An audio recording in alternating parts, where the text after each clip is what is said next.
Sa bayan ng Cebu na pinagmulan ng ating mga ninunong buong loob, walang tako, lumalaban ng buong tapang hanggang kamatayan, may pagtanggol lang ang mga sarili sa mga dayuhang tampalasan na nais manakop at kinakayan-kayanan ng dugong Pilipino na tila ba minamahina ang kakayahan na kung anong meron tayo. Ngunit sa bandang huli ay hindi naman pala kayang sabayan ang ating lakas, talino at tapang sa larangan ng pakikipaglaban. Madalas tayong maliitin ng ibang lahi. Oo, karamihan sa ating mga Pilipino ay literal na maliliit. Pero saan ka? Sa bugbugan, basagan ng ulo at basagan ng nguyang-nguyaan ay hindi papahuli ang mga tarantadong buwang loob pagdating sa kahit na anong klase ng pakikipagbuntalan at pakikipagpatayan. Kagaya na lamang ng Romanian fighter na ito na minaliit ang pagiging maliit ng kababayan nating Pilipino na hindi naman nagustuhan ng ating kababayan kaya wala pa ang kanilang laban ay nakatikim na siya ng tulak de alimpungatan na mahiya mo tinulak ng tricycle driver na bad trip na 3 araw ng walang garahe na may kasamang lapiro sa pasas na pagbibigay palatandaan lamang na hindi natatakot at walang pakialam ang kababayan nating Pinoy sa mas matangkad na dayong putik ng inang kinambyo ng kinabayong kalaban. Matapos ang 3 impresibong sunod-sunod na panalo ng kababayan nating si Bruno Escalante na sa pangalan pa lang ay mahiya mo si Totoy Mola na palaging walang the please.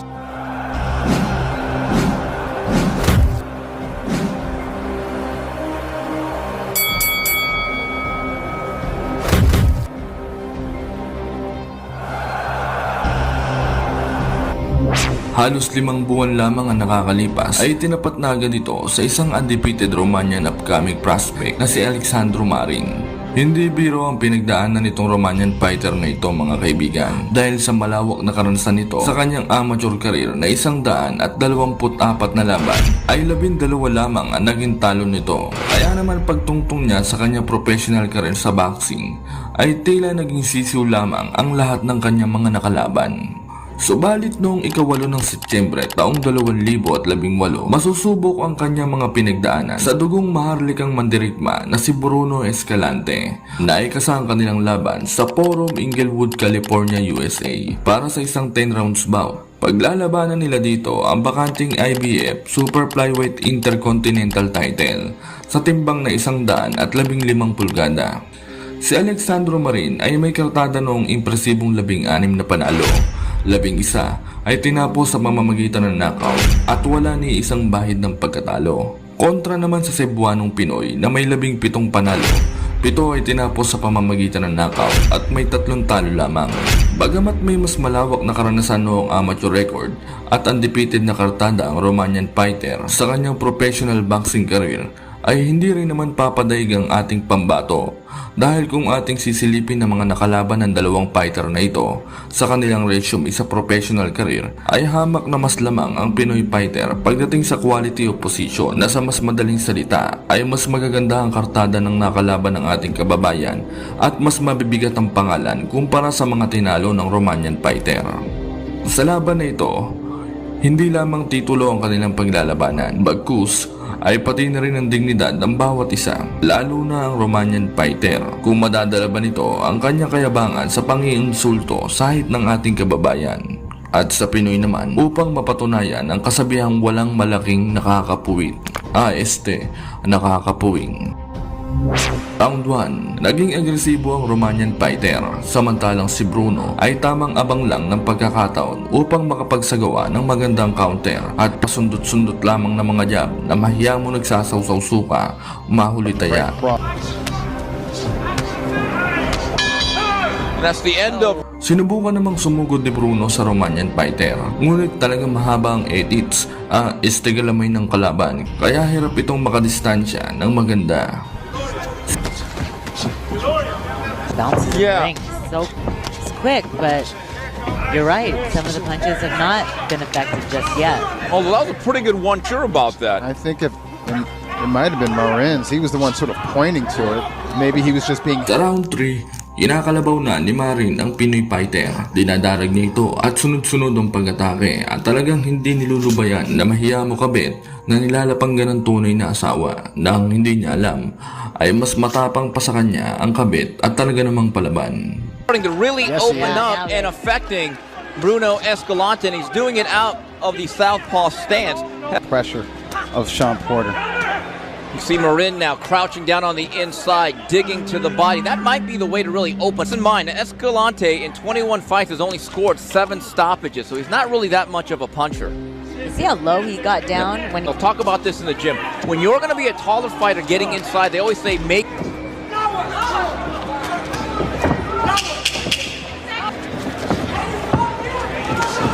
Good left hand by nice, Escalante. Round 4, bumabagal na ang Romanian fighter. Halatang nagtitipid na ng gasolina. Sa round din na ito ay malinis na nakakapagpatama ng mga jab ang Pinoy fighter at tinamaan ng solid ang kanang mata nito dahilan upang dumugo at magkasugat ketong ito. To a technical decision. Round 5, nagalit na si Marin dahil nagkaregla ang mukha niya. Kaya galit na namang umatake ng umatake ito na hindi natatakot maubusan ng gasolina at walang pakialam kahit mahal ang per litro nito. Ngunit di naman papadahig ang Pinoy fighter at tamang abang at counter lamang ito na mahiya mo pusang akyat bahay gang na tamang sungkit ng tulingan ng kapitbahay.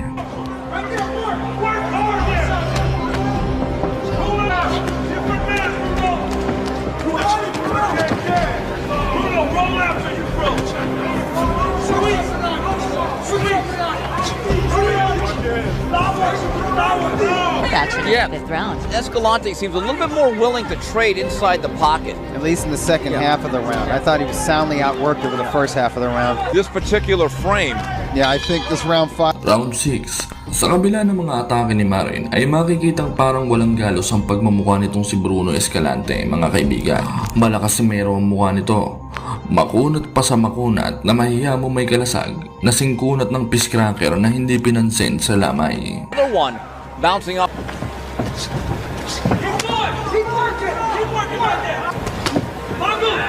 I think this is going to be another one of those rounds.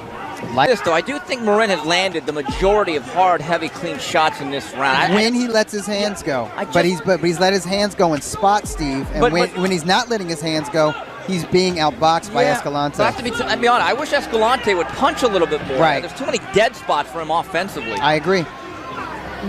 And I think Marin is winning this round. Yeah. I was And just gonna I'm just say. saying, I wouldn't be surprised if at least one of the official judges scores this round for Escalante.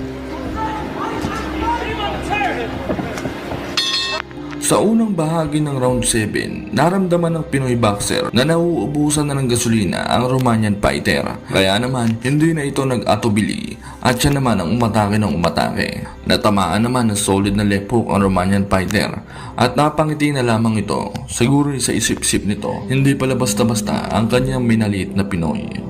Whenever he has Escalante in, just touching him, he's really digging with those body shots. A lot of Escalante's defense when he's again. Oh, that was a nice That was- left landed by him. And smiles at him. Oh, And there's another one. Don't smile, dude. Do something back. Oh, If you're gonna smile, be like Lulu Houghton and smile on the attack. Good left hand again. Corner told him about a round or two ago, don't go for the knockout.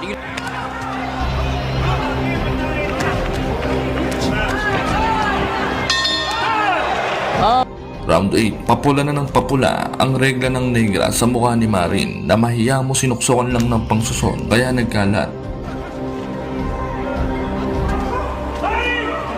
In the last 90 seconds of round 7, you'd figured you'd see a more aggressive Bruno Escalante Gift decision in your opinion against Olguin. in Yes. his last fight, and Olguin is a guy. Now, in the fight with Olguin, I didn't see that. Why do you think Olguin deserved that decision? Well, I Did just thought he outwork outworked. him? I Yep, think so the that's what last it is. 6 rounds, he simply.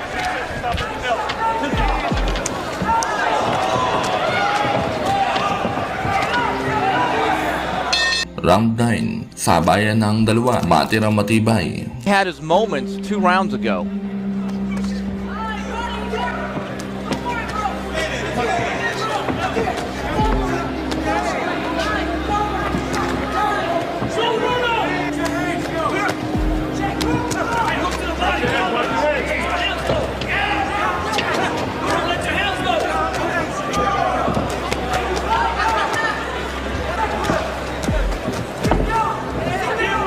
During this round 9 because Marin is not landing with regularity. Not necessarily all that close on the cards. Round or Yeah, I agree. Escalante needed to fight with the enthusiasm that Marin is fighting at, and Marin could use some of the pro seasoning that Escalante has. So there you have it, 9. Final round, ubusan na ng kapangyarihan. Magkakaalaman na kung sino ba talaga ang mas mananaig. And it is.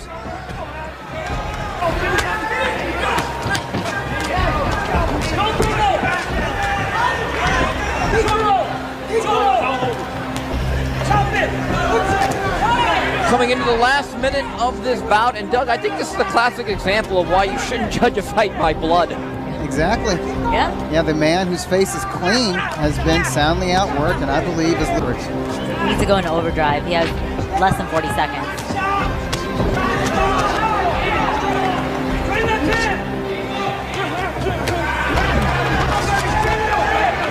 Now Escalante.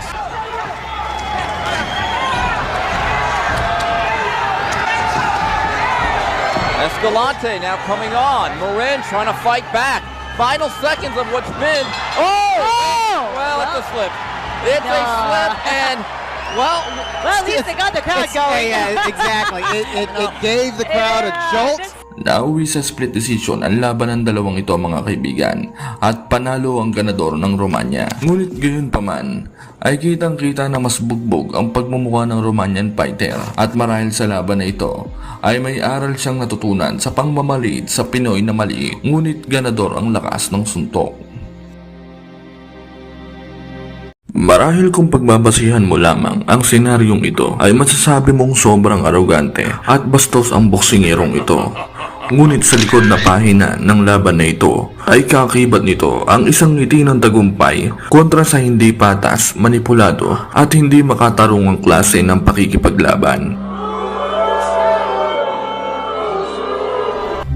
Ito na siguro ang pinaka-perpektong halimbawa ng salitang paghihiganti mula sa pinaka-Judas Barrabas, Texas na may bulutong ketong piksa na kinamot ng 8 siraulong manggagamot at pinakamadayang boksingerong nakaharap ng pinakamaangas na boksingero ng Pilipinas na si John Riel Cuadro Alas Casimero. Animoy naging wrestling na may pagka-judo at MMA ang laban na may kakarampot na boxing, nahiya pang magkarate at kapwere. Samahan mo pa ng mapagpasensyang referee na kababayan ni Poknat na ang favorite dialogue okay lang yun, hindi naman sinasadya. Wala pa naman pating bukol at dugo, pagpasensyahan mo na lang.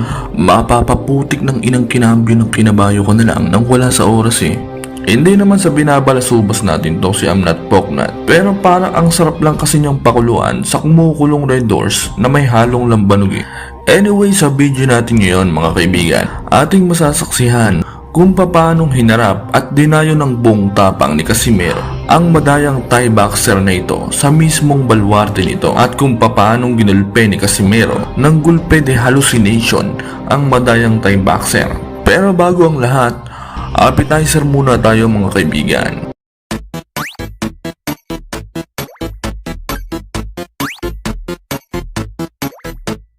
Mahalimuyak na araw ng Sabado, ika-27 ng Hunyo, taong 2015, ikinasahang unang pagtutuos ni John Riel Casimero at ni Amnat Poknat Ruwenrong. Ginanap ang laban sa Hua Mark Indoor Stadium sa Bangkok, Thailand, na mismong baluarte ni Amnat Poknat. Paglalabanan nila, ang titulong hawak nitong si Poknat na IBF World Light Flyweight title.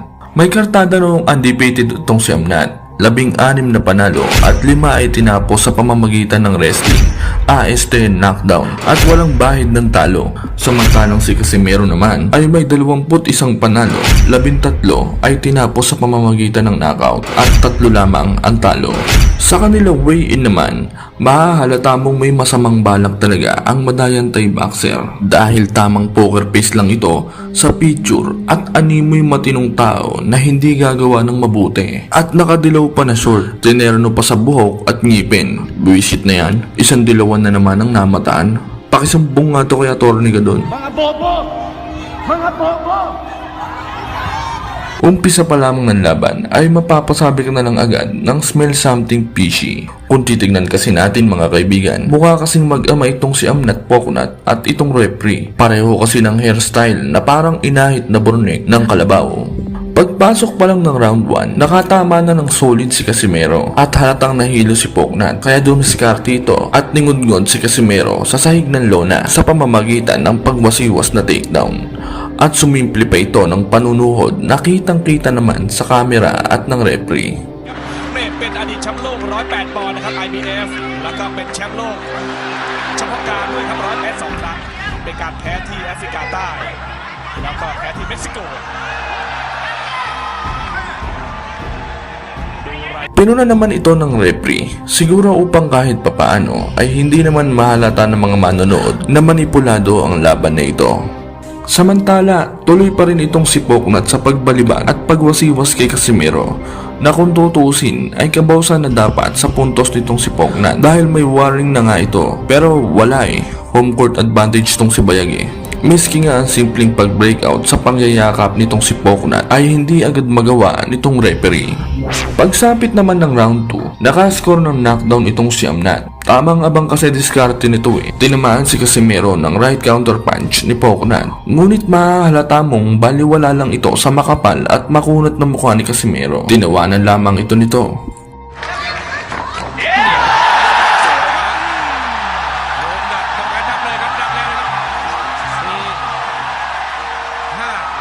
Samantala, tuloy pa rin sa panggugulang itong si Amnat at bago matapos ang laban ay ginamitan niya si Casimero ng jiu-jitsu at hinedlock niya ang ulo ni Casimero. คาซิเมโร่นี่ทำให้เราวันอยู่เหมือนกันว่าอาจจะมี Sa round 3 naman, nakatama ng solid na kanan nitong si Casimero at halatang nasaktan si Amnat kaya ginamitan niya ito ng malamay wader hugging technique at mahahalata mong tinatagalan talaga ng referee ang pag-breakout ng dalawa para makarecover ang anak niyang si Amnat. At sa kalagitnaan naman ng round na ito ay napabagsak naman ni Casimero si Poknat gamit ang counter left hook. Ngunit katakatakang hindi ito binilangan. ต่างคนต่างศึกษากันอยู่นะครับนี่โดนซ้ายเลยครับ Matindi talaga sa buhatan ng magtatay na to. Mapapainom ko na lang talaga ng tang pineapple juice nang wala sa oras. Tuloy-tuloy pa din naman sa panghe-headlock itong si Poknat, kaya di na nakapagpigil itong si Casimero at nakikipagsabayan na din ito sa panggugulang at binibisligan niya si Amnat sa hita habang siya ay naka-headlock. เซด้วยเซด้วย Pagsapit ng round 4 ay ginamitan na ni Amnat ng judo technique si Casimero at sabay sakal kay Casimero. Manggigigil ka na lang sa mga opisyal sa laban Ni walang pakialam, lalo na tong referee na to, sarap kutusan ใช้ฟุตเวิร์กดึงแล้วคืนแล้วพลิกลูกนี้ไม่รู้ว่าโดนกรรมการเตือนหรือเปล่านะครับจังหวะพลิกหลบด้วยครับจะมีลีลาแบบนี้นะครับอย่างที่เรียนไว้ว่าครั้งหนึ่งครับในการไปชกที่อาร์เจนตินาครับไปชิงแชมป์โลก Sa round 5 naman ay ganun pa din ang diskarte nitong si Poknat at tuluyan ng nabulag ang referee na animoy may eksema at katarata sa mata. การเก็บแต้มไปได้เรื่อยๆครับแล้วก็ใช้น้ำหนักโถมตัวเข้าไปครับนี่โอ้โหนี่โดนไปใครโดนก็โดนทุกซ้ายแล้วก็ใช้แรงเหวี่ยงครับล้มลงไปทั้งคู่ดูครับที่มุมของนักชกฟิลิปปินส์ทุกพื้นเวทีเลยครับเห็นโอกาสอันเหมาะแล้วครับเมื่อสักครู่นี้โดนหมัดซ้ายกับอำนาจแต่ว่ายังเฉยๆอยู่ Samantala, bibilib ka din sa pasensya nitong si Casimero Talaga namang tuloy pa rin ang laban. Noong round 7 naman ay binilangan naman ulit ng tatay ni Poknat si Casimero. Pero kitang-kita talaga na hindi suntok ang ginawa ni Poknat at binalibag niya talaga ito. Tapos may pagyakap na naman ito na inabot ng halos 1 minuto. แล้วเขาชะงักแล้วเขาจะดึงให้เราเข้าหาบ้างขวาแล้วซ้ายเหวี่ยงดูที่เหวี่ยงกรรมการนับครับแม่เขาโวยครับ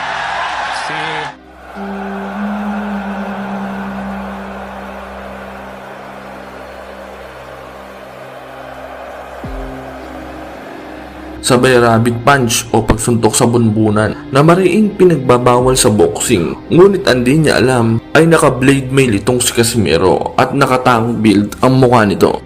ทิศกันเลยหุกซ้ายผิดครับหลุดอีกแล้วครับผิดโอ้ยระวังครับลูกแขนลูกยังพยายามจะเข้าไปอยู่โดนดักแล้วครับซ้ายแม่นแล้วก็ถ่วงเข้าไปครับ Sa round 8 naman, niwrestling na ni Poknat si Casimero, sabay paamoy ng singit na binalot sa mahiwagang bacon na brief ni Amnat.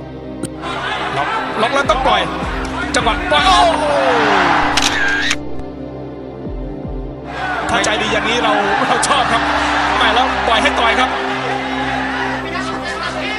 เขาพยายามจะเสียทุกลูกเลยครับเข้าไปล้มลุกคลุกคลานแล้วครับมีโวยด้วยครับมีนี่ครับก็กดดันเราพอสมควรวงในเอาละครับล็อกหาเขาเชื่อมรอให้กรรมการแยกดีกว่าครับอย่าต่อยต่ำกว่าเข็มขัดเข้าใส่เลยครับ Sa pagsapit naman ng round 11, nanggigigil na si Casimero. Ayaw kasing tumigil nitong si Poknat kaya binega na ito ng binega ni Casimero. Sabay habang nakayakap itong si Poknat ay gigil na rin itong gumaganti ng illegal punch. Siguro sa isip ni Casimero, daya ng gusto mo ito pagbibigyan kita. น่ากลัวเหมือนกันครับดูนี่ว่าเราจะคุมให้อยู่ได้ไหมมาหงุดหงิดแล้วต่อยตามอีกต่อยตามโอ้โหต่อยล่างนะครับโอ้โหต่อยข้างล่างก็ได้ครับสำหรับทีมงานของกาซิเมโรตอบนะครับตอบเหมือนเดิมนะครับตอบนะครับอาวุธไม่เท่าไหร่ครับแต่ว่าลีลาดู Natapos ang laban ng paulit-ulit lang ang ginagawa nitong si Amnat na pag-takedown, pati na rin ang pag-running technique naman ni Mayweather ang ginawa nito. Dahil alam niyang may dalawang knockdown score na siya, kaya tamang ubos na lamang ito ng oras. Nanalo ito via unanimous decision at sa interview ng trainer ni Amnat ay makapal nitong sinabi na mas lumalabas na mas madaya at mas madumi daw lumaban itong si Casimero dahil nang bibislig daw ito sa hita ng kanyang pambato. Matapos ang laban ay isang taong hindi lumaban si Casimero at puro puspusang pag-iensayo lamang ang ginawa nito upang makabawi sa madayang si Amnat. Isang taon lamang nakalipas na pagbigyan si Casimero na ipaghiganti ang kanyang mapait na sinapit sa kamay ng madayang Thai boxer. Ika-25 ng Mayo taong 2016 naikasa ang kanilang pangalawang pagtutuos. Sa pagkakataong ito ay pinalitan na ang tatay niya bilang referee at good news, hindi na sa balwarte ng madayang Thai boxer ang laban. Siguro pinag-utos na rin ng mga boxing organization na wag nang gaganapin ang laban sa balwarte nitong mandarambong na si Poknat. At gaya ng inaasahan, puro takedown, yakap at pangre-wrestling pa rin ang diskarte nito. Ngunit ang hindi niya alam ay pinaghandaan na ito ni Casimero. Avoid his opponent from getting any forward momentum with their shots, as he does right there. Yeah, man, he's looking alright, boy. Kamara's, he's landing the right hand. Oh, here comes the wrestling. And he's down on the floor again. This is what we're talking about here, man. What it does, it brings your hands down so you can set up your headshots. So, and then you could just start bombing off. And now, time him. Look at it, there you go. He's trying to time him with that. And he throws him down to the ring, underneath the bottom of the ring. Pagsapit ng round 4, dito na nakabawi ang tinaguriang angas ng Pinas. Matapos nitong matamaan ng counterpunch si Poknat at pagkabangoy, sinundan agad ng isang matinding body shot na nagpatiklop sa madayang Thai boxer at hindi na ito nakarecover pang muli. We fights loose. Oh no! Oh! Big left hook from Casimero. And he caught him. And he looks hurt. Oh, he looks really hurt. And he's got up, surprisingly up and all foot up. I can't believe it. That was a devastating. And you see as he dumped it. And managed to catch him. Here's the replay. Oh, look at that. And a traded hook. Counter left hook. I'm not supposed to trying to be hold on. And he won't be denied. And a good body shot. He's down again. To the body. Whoa. And the champion is down. Up out of his seat. And he don't look like he's gonna get up. Is he gonna get up? Now the fight was waved up by Tony Reeks. And we have a new IBF flag. Casimero's landed flush on the chin. And then finally the left hook to the body. Yeah. 1, 2, 3, perfectly placed. Right to his liver. You see Casimero showing out after he drops him, showing that bad blood between them. And he's happy. And look how he's smiling. Look how he's smiling. At sa laban niya na ito ay nakamit ni Casimero ang pinakamagandang halimbawa ng mahalimuyak na paghihiganti. Oh dear, now to look at that. Oh dear. He's crying on, bro.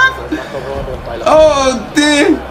Oh, that's that. You know, that's his dad. He's you know, I shouldn't laugh like that.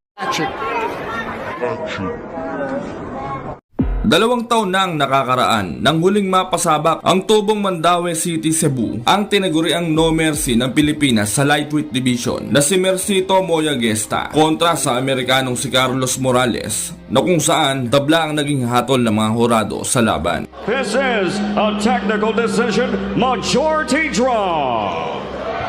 Alright, so both...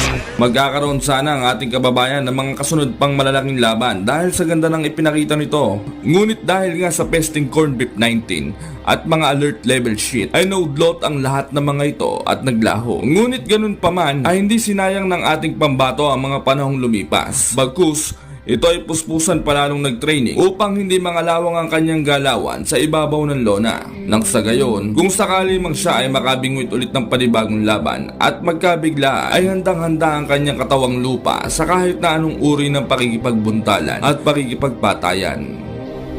Sa paglipas nga ng panahon, nakakibat ang mahalimmuyak na simoy ng hanging habagat ay tila nakalanghap na swerte ang ating kababayan at nagkaroon ito ng pagkakataong muling makabalik sa ibabaw ng parasukat na lona upang ipagpatuloy ang kanyang naantalang karera at irepresentang muli ang ating watawat sa lugar ng mga tampalasang mapagmataas na lahi ng mga pusi ng dagang kinabayo. Ika-21 ng Abril taong 2022, tumungo ang tinaguriang walang awa ng Pinas sa Amerika upang sagupain ang tinaguriang The Solution at Mexicanong si Joel Diaz Jr. Hindi biro ang fighter na ito mga kaibigan dahil may mala 2-2 na kamao ito sa lakas. Sa pagpapatunay nga dyan mga kaibigan, sa 26 na panalo nito ay 4 lang naman ang maswerteng nakaraos hanggang round 12 at may nakakatakot lang naman ito na 80% knockout ratio na dinaig pa ang bagyong Bakekang. Ayon pa nga sa Mexicanong ito ay feeling daw niya ay parang nasa rurok na daw siya ng mundo na tila ba nahihibang dahil headline daw ang laban niya sa Golden Boy promotion at dazin. Ibinibida pa nito na umakyat daw siya ng 140 pounds tapos bumalik ulit ng 135 pounds dahil marami pa daw siyang kailangang iligpit na kalaban. At gusto niya daw magpakilala sa balagbag at brutal na pamamaraan sa kababayan nating si Gesta. Makikita daw niya kung gaano siya kabangis at katulis. Ipinagmamalaki pa nito ang kanyang bagong trainer na hindi naman malaman kung sinong Poncio Pilatong ewan at may mga bago daw siyang pasabog na teknik na natutunan dito. Bumuelta naman ang ating kababayan at sinabing wala siyang pakialam at ang kanyang mga karanasan daw sa pakikipagpompyangan at bilis ang magiging susi niya sa laban na ito. At mahalaga daw ang laban na ito para sa kanya mga kaibigan dahil ito daw ang kanyang unang laban mula sa kanyang pagkakahimlay ng 2 taon. At yung mga naririnig daw niya na kesyo underdog at dehado daw siya dahil knockout artist daw ang makakaharap niyang Mexicano ay baliwala lang daw sa kanya dahil hindi naman na daw ito bago sa kanya. At ayon mismo kay Gesta ay sanay na ang kanyang nguya-nguya ang sumalo ng malagranadang suntok kaya hindi natatalab sa kanya ang mala 2-2 na kamao ng Mexicano ito. Dagdag pa nga nito, ang laban daw na ito ang kanyang magiging susi upang magkaroon pa ng mas malalaki pang laban at pag-asang mapaharap sa mga kampyon sa pinaka-controversial na division sa ngayon sa boxing. May kartada noong 26 na panalo, 22 ay tinapos sa pamamagitan ng knockout at 2 talo lamang ang Mexicanong si Diaz. Samantalang ang Pinoy naman ay may 32 panalo, 17 ay tinapos sa pamamagitan ng knockout, 3 tabla at 3 talo lamang. Ginanap ang kanilang laban sa Fantasy Springs Casino, Indio, California, USA. Sa kanilang weigh-in naman, makikitang bato-bato ang ating kababayan, halatang kargador at tirador ng kamote at saging na saba sa gubat. Pero di rin naman papadaig ang Mexicanong kalaban. Malamar mo lang katawan nito mga kaibigan. Mahiya mo nagpaslab ng abs eh. Naka 8 packs pa eh oh. Pati baba ilong tinubuan ng abs eh. Tingnan lang natin ang kunat ng mukha nito mga kaibigan sa laban kung uubra ba talaga sa Pinoy. Round 1, gigil na gigil agad ang ating kababayan. Gustong dikdikin agad ang baba ng Mexicano na mahiyamo kalabaw na nilagyan ng paminta at sili sa puwet na sa sobrang lakas ng suntok ay para kang binato ng madyungan.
Round 2, gusto makabawi ng tiniguriang The Solution sa pagkaka-knockdown at sumugod ito na sumugod na animoy torong tigang na nakarobus. Nakakatama naman ito, ngunit malaaloy ang mukha ng Pinoy kaya walang talab ang mga atake nito. Another right on left, trying to urge Diaz on. As his corners, the company box in that first round, all Hesta. Only 6 punches. Here we go. Here Raker on the cut from the punch.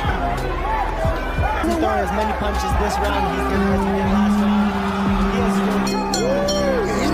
Round 3, bumabagal ang ating kababayan. Parang nauubusan agad ng gasolina. Buti na lang, malabis kotso ang kunat ng mukha nito kaya baliwala ang suntok ng Mexicano. Yeah, you got me. He had that attitude. He has really taken deep for this one. 1-2 landed.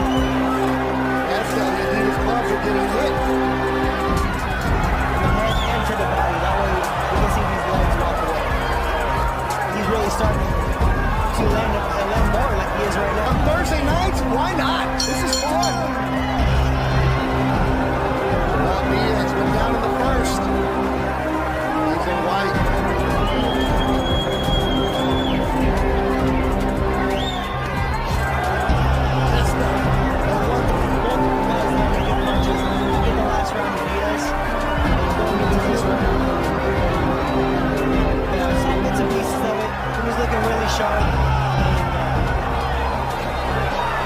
Good 1-2 from Hesta.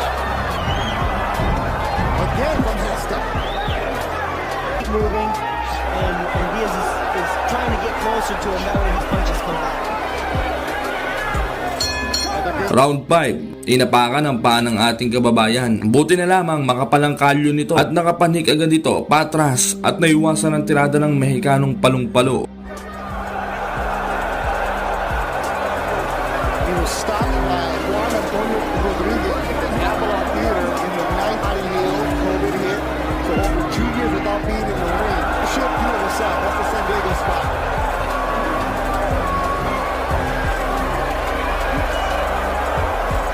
That attitude. He didn't have that attitude. He came in wanting to use the defense. Was Venezuelano?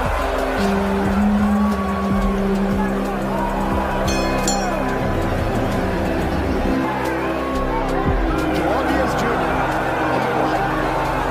So he understood the business of the boxing. And the punch under control, but when you can't control what you do in the ring, Juan Diaz and Hesta go back and forth. It's a different season. Punches, and they're letting really good shots on each other. The pace is slowed down, but the shots are effective. He's taking another deep breath. Hesta tired? Hesta bouncing around. That first round. Now they both take their time. White is 30. Chito Hesta, 4. His defense time, the way he's looking to come on those counters like he must have very balancing. And on those left hands, a distant Dodge, more blood from the mouth of Diaz. He gets tagged with the left. Right hands from Chito Hesta. And Hess is also starting to mix it up to the body with his right hand too. Not necessarily too much older, but he does a lot more. I would like to see more body work. That would put either of them will start dropping Hesta in this one.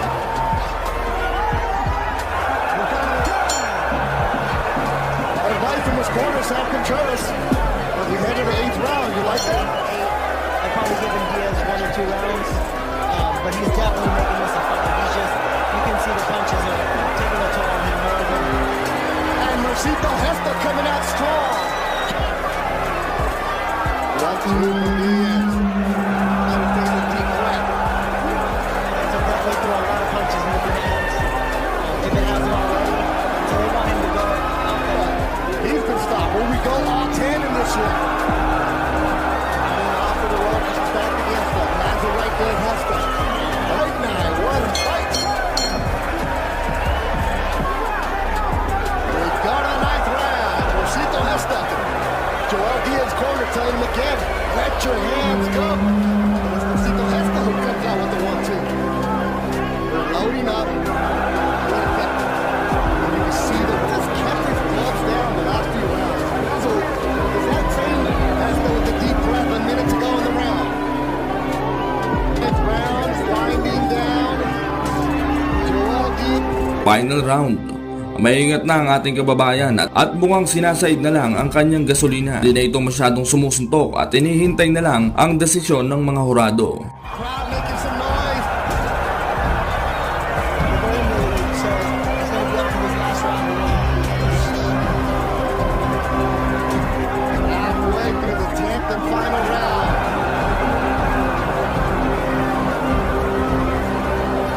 Renews on the way up. Irish trying to maintain. Rodriguez will put on a show. Mexican fighter naman ay nanlumo at nagkabukol-bukol ang muka na mahiya mo alimasag na bubengkong.